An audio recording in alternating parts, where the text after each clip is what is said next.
Thank you. I think a lot of people joined you outside taking a walk because lots of folks were out and about in Delaware Park today. You definitely wanted to be out there to enjoy the sunshine before the rain showers come in for the rest of the week.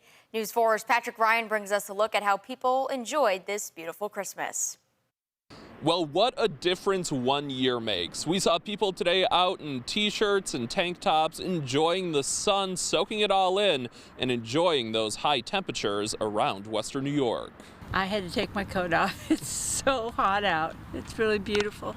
There wasn't a snowflake in sight Monday, making way for a green Christmas. People were out walking their dogs and jogging through Buffalo's Delaware Park, and others decided to hit the links. Able to golf 5 holes before Christmas, Christmas lunch and everything else, so can't be happier. The blue skies and 60-degree weather is a far cry from the blizzard Buffalonians were battling this time last year.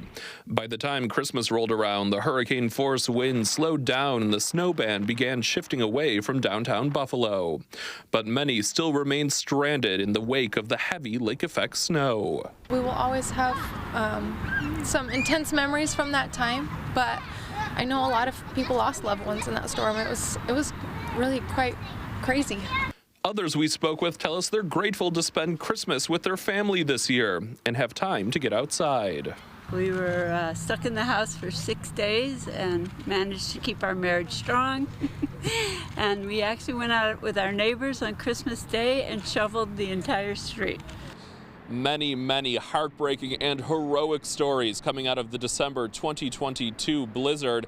Now later in the newscast, I'll share with you the story of one man who helped save dozens of people from the ferocious blizzard. Reporting in Buffalo, Patrick Ryan, News 4.